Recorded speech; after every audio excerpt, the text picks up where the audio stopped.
This is a disclaimer. The views, information, or opinions expressed in the Chai and Chill podcast series are solely those of the individuals involved and do not necessarily represent accurate information. The primary purpose of this podcast is to educate and inform. This podcast series does not constitute medical or other professional advice or services. You may not cut, edit, or redistribute this podcast without the express approval of the Chai and Chill podcast team. The developers of the Chai and Chill podcast assume no liability for any activities in connection with this podcast or for use of this podcast in connection with any other website, computer, or device. Thank you. And if you like our content, please make sure to like this video and subscribe. Hello, guys. Welcome back to the Chai and Chill podcast. I'm your host, Adel and Navid Rahman. Today, I have with me some great guests. Ibrahim, Adel, and Navid, if you guys would like to introduce yourself. So you guys already know me. I'm Ibrahim Rahman, and I'm not the main guest today, so let's get to the main guys. So I guess I'm one of the main guys. My name is Adel Rahman. I'm a cousin of Ibrahim and Danya. I've known them since I was a young kid. They're my blood brothers, you can say, and I'm excited to be on and meet you guys. So I'll get to my brother now. Go ahead. Yeah, what's up, everybody? My name is Navid Rahman. Like Adel said, I'm his brother. We're all cousins. We've known each other for a very long time. And yeah, excited to be here, man. But you called this the Chai and Chill podcast. You didn't send us our chai. You know what I mean? Sorry. The airfare fee was just way too much, so we didn't want to send it, you know what I mean? All right, put it on the top. Yeah, definitely. I'll definitely have to take you guys out and just get you some chai. But Yeah, boys, but would you mind talking a little bit about the career that you guys are in, just to warm us up? Yeah, sure. So basically, we have been playing soccer, well, football our whole lives. I like calling it football, even though over here we call it soccer. We've been playing our whole lives, and that's always something we wanted to do as a career, not just a hobby. So pretty much, you can say since our childhood up until our adult life, we were chasing this kind of goal. And we, alhamdulillah, we got a good chance to start off by getting a scholarship to a Division I school in the States. We're born in Canada. We're raised in Canada. We were born in Germany. And so since after graduating high school, we got this chance to go over to the States and play there while pursuing our degree. And after that, it became more serious for us. So we were kind of hoping that we get signed to a professional club. So after finishing at Niagara University, we went over to Europe. And we had a few opportunities to go on trial there. And then we ended up signing for a club in Slovakia. And that's kind of where our career took off in Europe and with soccer. So since then, we went to a couple of different clubs and we are still kind of in that professional atmosphere and just looking to go move on higher. We both represented our country, Pakistan, on a national level as well. So yeah, that's pretty much it as a breakdown. That's what our career is. Of course, aside from soccer, we do work in mortgages and real estate, but that's always something that is on the side. Our main goal is, of course, always soccer related. So, Navid, would you like to explain some of the clubs you guys have played at? The different countries you guys are at and stuff like that. Yeah, well, I'll give you like sort of the breakdown of where we've been. But yeah, to start off, we were in America. And that's a little bit different because I'm sure, obviously, you guys are American. You know the NCAA system, and it's sort of like you're an amateur, even though they do organize things pretty well for their student athletes. But there's always that border that they have in place in terms of what you can and can't do, and there's a lot of restrictions. And it's just overall, you can tell it's a little bit different. It's centered around making money and American capitalism, whatever that may be. And then after that, we signed for a team in Slovakia, which is worlds apart from anything we know here in North America. Even though it's a European country, it's very like kind of East European, olden style, fundamentalist country. So it's not something we're accustomed to, like being from North America. And then after that, we did travel all over Europe, trialing with different clubs, staying for a little bit, playing a few games. And then our next contract ended up being in Holland, which is a much better country in terms of almost everything. Like the football is much better, but even aside from football, the people were much nicer. Most people speak English in Holland, and much more advanced and tourist friendly type country. So that's sort of like a quick breakdown of where we've been. Yeah, so us watching sports and us watching soccer, we don't really get like the whole picture sometimes. So when you traveled throughout these countries, did you see like different football? Like, did you see different styles of it? Did you see different like organization of it and stuff? Yeah, so like you said, that's completely true. And that's one of the most beautiful things about football that I do like too. It's such a global game, and you really see such a different culture and different style of football or soccer wherever you go. Every country has its kind of culture and way of playing that is synonymous with that country. So what we saw, first of all, we were born in Germany, so we've kind of always idolized the German way of playing the game. Very technical, very tactical, almost like an engine, you can say, in the sense that it's very methodical and down to very detailed professionalism. When we went to Slovakia, we saw kind of a different style than that. And first of all, in America, it's completely different also. Americans kind of see it, no offense, but they see it in the sense of, especially at the college level, almost close to American football, where it's just kick and run, all about physicality, all about fitness and endurance, not more of, the tactical side of the game or the beauty of the game. It's all about just being physical and being strong. So when we went to Slovakia, it kind of mirrored that. There was a lot of focus over there on that physical side as well, instead of passing and keeping the ball on the ground. Slovakia was a lot of centered on direct football as well. So going long and just going direct as much as you can. But then when we went to Holland, it kind of resonated more with us because Holland, as you might know, historically also plays a very, very beautiful style of game. And that's kind of ingrained in everyone who lives there from a young age. So when we went there, it's a lot of quick movement, a lot of passing, short passes, possession, and that helped us improve our game too, because that's the style that we like. So over there, we had a lot of fun just learning and improving as players and playing a style that we like to play. So yeah, pretty much every country has its own style, to answer your question. And it was nice to experience that in the European continent as well. Moving on to our next topic point. Based off what you guys have said, you guys played on the same football teams throughout you guys' history.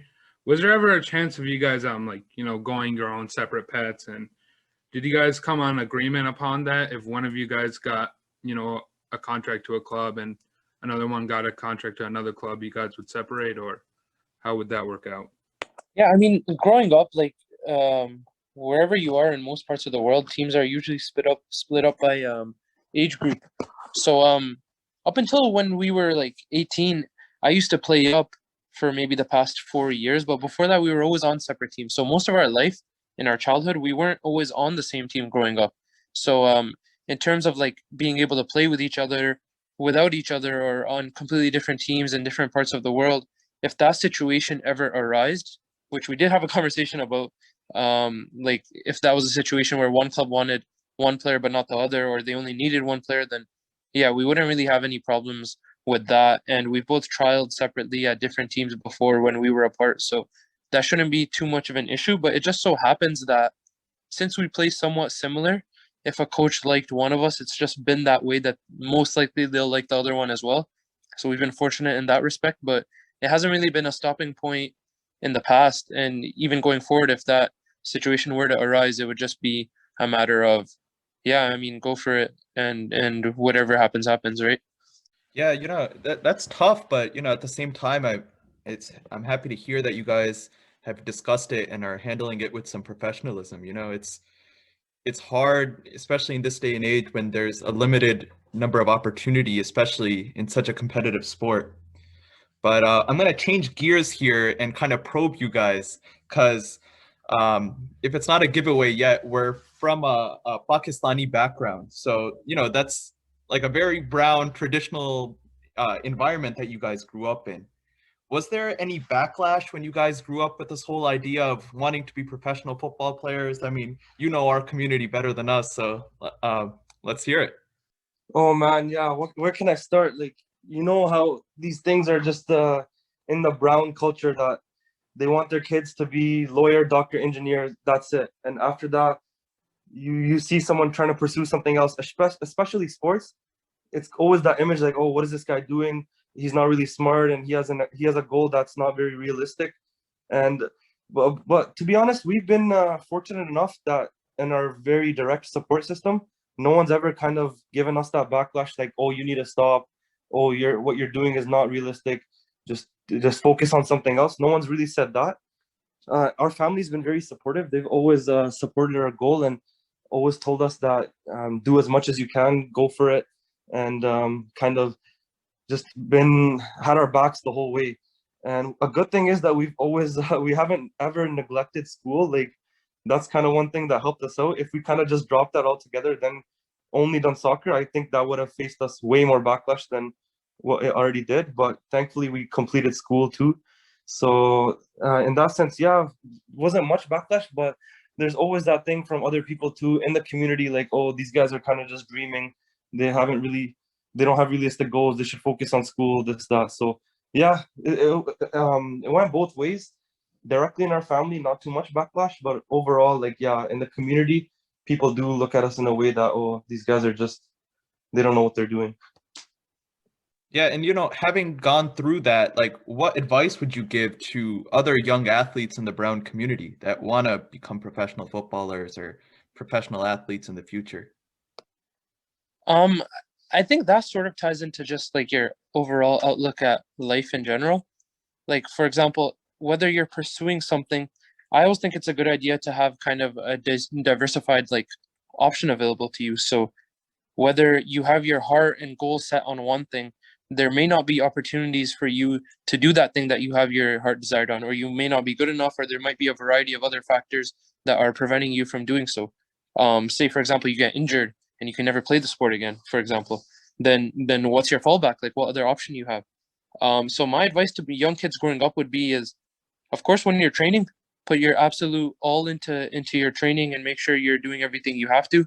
But outside of that, I mean, it's a long day, you know what I mean? You have 12 hours in a day if you're awake realistically.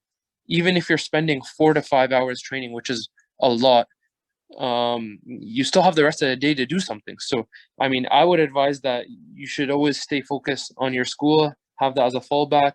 In North America, we have this luxury where if you're good enough in your sport and you're taking care of your studies, you can have the opportunity to have your university paid for while also pursuing your footballing endeavors or whatever that may be. So I would advise people to always have that fallback and try to diversify yourself outside of the sport, regardless of what sport it is or whatever other ambitions you may have. So, going back to those kids that want to become, professional athletes and stuff like this, when you guys were children, what did you guys want? Like, how would you guys know you guys wanted to be professional footballers? Did you like grab the ball and go, like, Dad, I kind of want to be just professional footballer. I don't want to be a school doctor. And then you just threw the notebook on the couch and put the cleats on and just run on and just score a goal like Mbappe? What happened? What was going through you guys' head? No, I wouldn't say all that, but to be honest, it's just a love for the game, right? When you are a kid growing up and you're playing the game, it's so much deeper than just saying, oh, I want to be this, I want to be that. It's like the kind of passion and love you get from playing it, and then translating that into something you want to do for your whole life.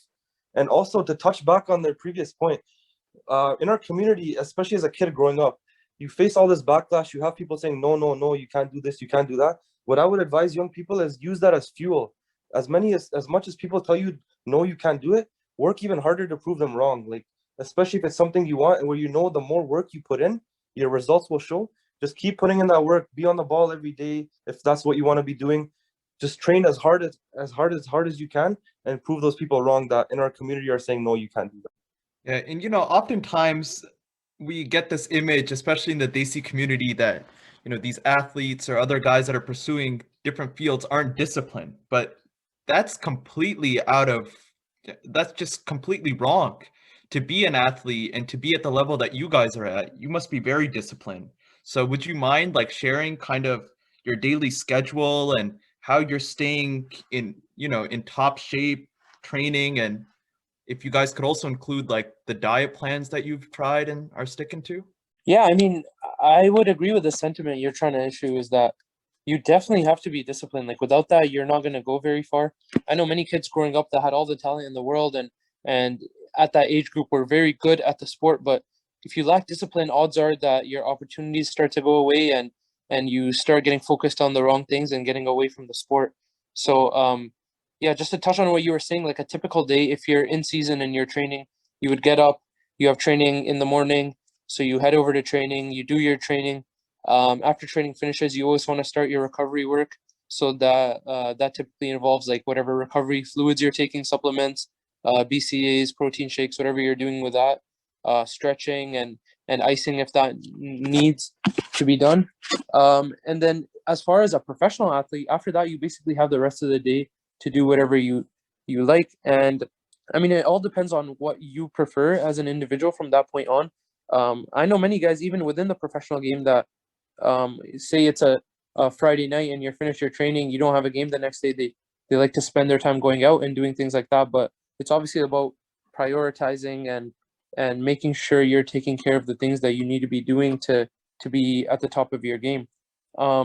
In terms of diet, I think that's where the majority of discipline really falls into because, yeah, okay, when you're training, everyone's there running around, working hard. You're not gaining much of an advantage from another player because you guys are doing similar sessions during that teamwork. So I think the real training is the discipline in the kitchen and at home and making sure you're looking after what you're eating. And in terms of those diets, I think myself as well as many other players that have played at a high level, I've probably tried all those fad diets that you guys probably all hear about, intermittent fasting, OMAD, keto, whatever else you can think of. I think most players have tried one way or another to gain some kind of advantage through those. Even I watched this documentary on Netflix called Game Changers, and it was about athletes that switched to being vegan for a little while just to see the effects of that. And I actually tried it for a week, and it turns out it's actually kind of crazy. You do start feeling really well after cutting out meat, and then you read of all the impacts. And of course, it's not possible or difficult to maintain for long periods of time if you're a meat eater and you've been a meat eater since you were a young kid. So, yeah, just to sort of summarize is that I have tried a lot of these. On a typical day, I try to just restrict calories in general, try to avoid excessive carbs and fat, things like that, and try to supplement that with your training. I mean, that's got to be hard, right? You got like the parathe going, you got the rotis going, you got so many sweets in the desi diet as well. Like, what's some like real life examples? You know, we all want to say, yeah, we keep this diet, we keep that. Like on a day-to-day basis, when you're tempted with those things, like what's the mindset? Bro, yeah, you're absolutely right. In the Desi household, the food is ridiculously unhealthy. I won't even lie about that. Everything is filled with butter, yogurt, milk. People in our culture love that stuff, and that stuff is fattening, and it really kind of it holds you back in a sense in the game. It slows you down and makes you gain fat. So what you can do is it's all about moderation, right? There are times where of course you won't have anything else, you have to eat what your mom made, but you limit it, right? You try limiting it to an extent where you're not absorbing too much fat or butter or like fatty foods, and at the same time you try to put in things in your diet that ultimately help you. But in the desi household, it's very hard to limit those things, so that's why a lot of people struggle with that. So uh, at the same time, yeah, even us, like I won't even lie, it's hard to completely take those things out of your diet, but you have to manage as much as you can, and then kind of find things, meal plans or things that you have to do yourself, go out of the way from your parents or stuff to put in your diet. So it's all about managing that. And another thing in discipline that I wanted to touch back on is the mental discipline. And those things, that thing I think matters a lot in sport, especially soccer, and it becomes overlooked. So mental discipline includes confidence in yourself and your surroundings too. So basically, what I've seen for myself, even some players have talent and they have physical attributes to play good. But if you're not confident on the field, if you don't have your coach's confidence, all of that doesn't matter. If you believe in yourself and you have a good run of form, that confidence changes worlds. And I'm telling you, that confidence, when you believe in yourself and you know that I'm going to go out there, I'm going to score goals, I'm going to play good, that mental discipline to have that high level mindset that even where you make a mistake, things aren't going your way, to be locked in and have that discipline, like, oh, I got to do all my things right and it's going to come. That plays a huge role in becoming successful. So, were there any times in your career where it was just the all-time low, you weren't playing well? Like, if I was gonna put like an analogy to this, you're like a student and you fail an exam brutally. Were there any points similar to that in your guys' career where you just weren't playing well, you were just at an all-time low, and what made you pick up your jersey back up and grab your gear and go back outside and play? What was that factor? What drove you to pick up your stuff and go back in the field and start playing? Yeah, I mean, I think most athletes that are playing at a high level have experienced that in some respects. And truth be told, it's a very miserable time, and especially if you're playing at a high level, wherever. Okay, I'll give an example. Especially like when you take a step up to the next level, that's when it usually sets in because you might not be starting all the games right away. And wherever you're coming from, you're used to being the star, the guy getting every other pass. Everyone's looking for you to score the goals. You're the one that has to take all the responsibility for the team. And then if you say step up to the next level, for example, they already have an established guy in your position, then you're playing 10, 15 minutes at the end of the game. You're not in the starting repetitions at practice. Even if you're playing well, you're thinking to yourself, what more can I do to sort of stamp my way on this team and try to break into the system and whatever it is. And truthfully, it's a very miserable time. And I think it's a time for reflection. Personally, I've been through this situation. I would say more so when I first got to the college game. And I think it just sort of, it's good though. I think it's good for development because it sort of forces you to set your own habits, get extra work in from when no one else is training. That's your opportunity to sort of make up gaps in their training to improve yourself. And I think it forces you to sort of set a routine where you're consistently developing yourself and fine-tuning aspects of your game that you normally wouldn't have gotten a chance to do if everything was going well for you. So yeah, I think it's an internal struggle, and it all depends on how willing you are to sort of overcome struggles, and I feel like everyone's tested regardless of whether you're playing a sport or you're in school. Like everyone gets tested in different respects, so it's just about overcoming that. Let me just add on to that. There's a moment I remember very clearly that you could say was kind of our all-time low. There was a point after we left our club in Slovakia where we did not have a club and we were trialing across Europe. And these were moments, months on end, you could say 2-3 months, where we're just living out of a suitcase. We have a suitcase and we're kind of lugging it around streets. We don't have money to afford even taxis or airfare, trains, and we're kind of going from place to place, booking Airbnb every night, running low on funds, and trying to find a club to sign us, right? So we're in Spain, lugging our stuff, going to different clubs, and of course, there's so many factors that come into play. It's not just talent when a club is looking to sign you. So even if you have talent, clubs have certain foreign player spots that they have to fill. And if they have those filled, even if they like you, it's not necessarily true that they can sign you. So we leave Spain, we get to Holland, and there's an opportunity that arises there, and we still have nowhere to stay. So we're kind of like, what do we do?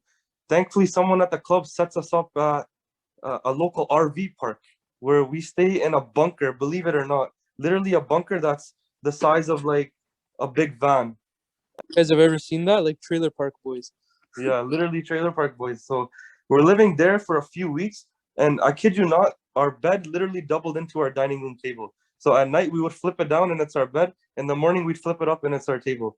And we have to live out of that, kind of go around, make our own food, and trial at this club in Holland. Thankfully enough, we played very good. And that kind of low, all-time low state where you have really nothing to show for and you're grinding at a place where you're not familiar with, you don't know anyone around, you don't speak the language, it really puts you into a crazy mindset where like, what the hell am I doing here? I gotta play hard and make a name for myself or show something for all this time that I'm wasting over here. So that feeling really gets to your head and it makes you play at an all-time high and drives you to another level. So thankfully at that time we did play good enough and there was an opportunity in Holland, which we ended up signing for that club there. And thankfully they moved us out of that bunker and that kind of started our time there at that club. But that's what I remember for an all-time low moment. That it has to be that. See, I just find that unbelievable. It's like you see the poster boys, you see, all these other things, but you don't see the struggle behind it. You know what I'm saying? So to have a firsthand experience like narrated on our podcast like that, I think that's just phenomenal. It really goes to show you that you got to struggle wherever you are.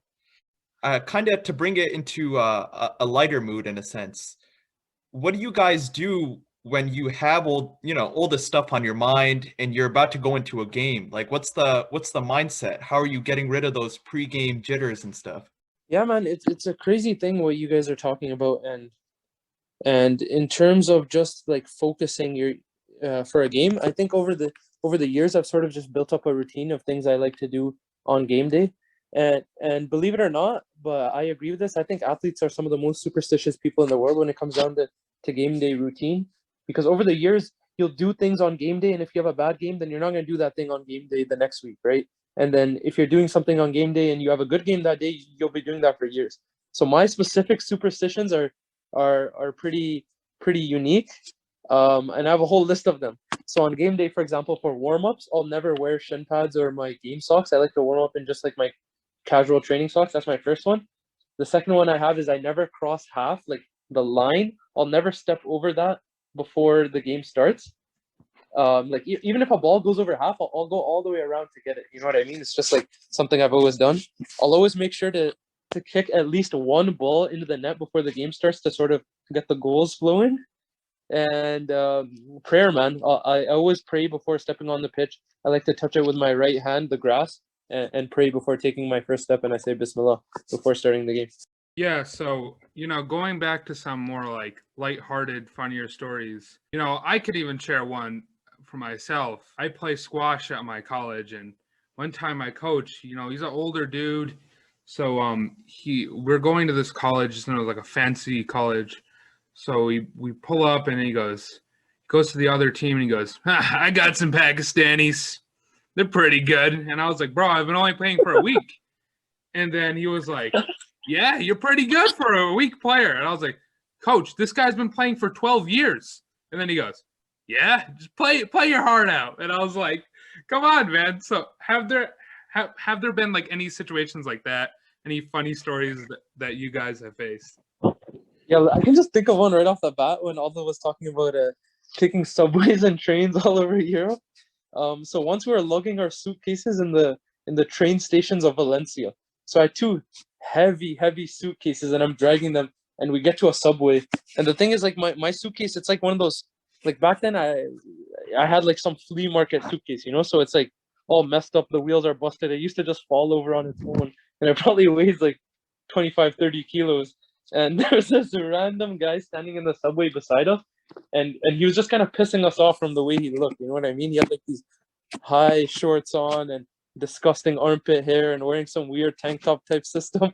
And I was just talking to Adel, I was on my phone, I was looking the other way, and out of nowhere my suitcase just falls and it like just cleaned out his knee. And he almost fell in the subway. He turned around and looked at us, and I'm just looking at his face. And I realized, I don't want you get that. And I just picked up my suitcase. Unbelievable. Yeah, that was jokes. That was a funny moment. I was dying. Yeah, I remember another moment though, a funny story. In Slovakia, there's these things. I'm not sure if you're familiar with them in the States. They're called gypsies. And for those who don't know what gypsies are, they're folks who travel around. They don't really have any houses. They go from city to city, and they're really lower class people that just do odd jobs and random crimes to make a living. So they're notorious in these places for these crimes, and people kind of stay away from them, right? So in Slovakia, we were first set up in this, I think you would call it a player house. And the lobby in the area was very accessible. Anyone could come in. But our room, it had locks, but for some reason we didn't lock it one night, and we were sleeping. And in the middle of the night, this gypsy comes in without even alerting us, takes Navid's bag, and then just leaves. And then we don't know what happened, but in the morning we notice the bag is gone. Then we go outside, and then we see a trail of his belongings just leading a trail from the place we were staying into the forest. And we're like, what the hell? Then we get to the forest, and there's the bag, and then the shit is everywhere. And we're like, what the hell? This guy just left everything here. We contact our club. We're like, this is what happened, so and so. This can you help us out? We don't know where some of the stuff is. So the guy gets back to us. He comes over with a couple of cops. Our club had some connections within the local police force because the people were well connected, and they go in right away. They see on the cameras who took it, and they're like, yeah, we know these gypsies. They're very, very notorious in our city for doing things like this. Don't worry, we're on it. Within an hour, I kid you not, they bring the gypsies right to us, and he had the bag still. So he gave us the bag, and then our guy told us, oh, we'll take care of these guys. And later on, we get to practice and we told our players, this is what happened, this is what happened, this is what happened. And they were dying, they were laughing, and they were like, what the hell?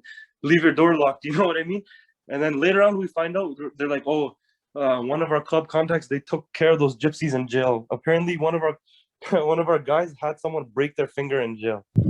That's nuts. Countries like that, you can do things like that and get away with it. You know, the cop just he just broke his finger. Like, imagine that happening in America. You know what I mean? That's brutal. That's crazy. Moving on, do you believe that there's like kind of a new era of football starting? You know, obviously you can watch it on television and stuff like that. You know, the two highest players, Messi and Cristiano Ronaldo, are, you know, getting older, and, you know, they're about to, you know, retire soon. Do you think there's like a new era of football coming, and who do you think is going to be at the top? Absolutely. I think everything in sports is cyclical.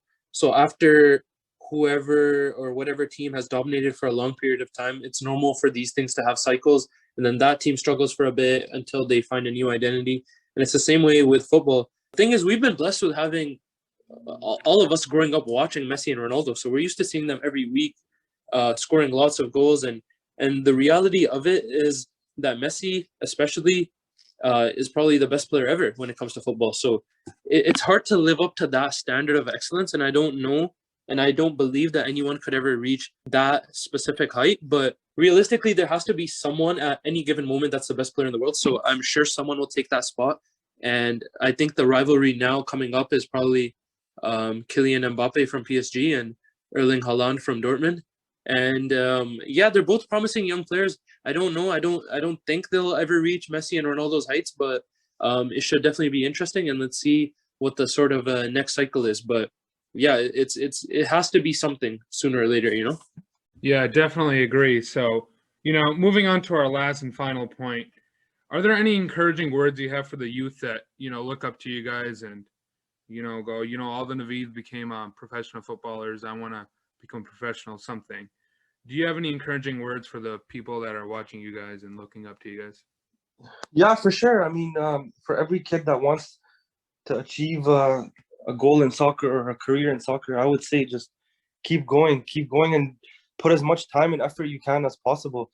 You never know what's possible unless you work hard and strive for your goals. We never thought we'd be able to make it to the professional game, but I guess putting in time, that many hours makes you a master of something, no matter what it is. So if you dedicate those hours and you work on your skills and become fine-tuned almost to a perfectionist kind of mindset, then nothing's impossible. So I would say just keep working on. Every free minute you have, put a ball on your feet and just work hard, and anything is possible pretty much. Yeah, my main advice to anyone watching is, first of all, subscribe to the Chai and Chill podcast. Let's get that out of the way. And once you've done that, then at least you can guarantee that you'll be hearing something good every week or whenever you guys are dropping. You know what I mean? So you'll be in the loop there. And then outside of that, yeah, man, just stay committed, stay true to yourself, know who you are, know what you want to do. And I think there's no limits to what you can do in this world as long as you put in the time and you're willing to make sacrifices. Yeah, man. God willing, you know, we'll hopefully have a chance to do another podcast with you guys, and we'll get some real chai there, and, you know, hopefully in the same environment and not over Zoom with the whole coronavirus. But Definitely. Yeah, 100%, man. Daniel Rogan has been putting in some real work here. Yeah. So, got to see it in person sometime soon, inshallah. Yeah. Thank you guys for your kind words. And I'd like to say thank you from, you know, Adel and Navid and Ibrahim taking time out of their schedules to join me today on this podcast. Before I conclude us, make sure you like the video, subscribe to the Chai and Chill podcast, comment down below any comments that you have on the podcast, any future topics you'd like to see with the boys. Thank you, and have a nice day.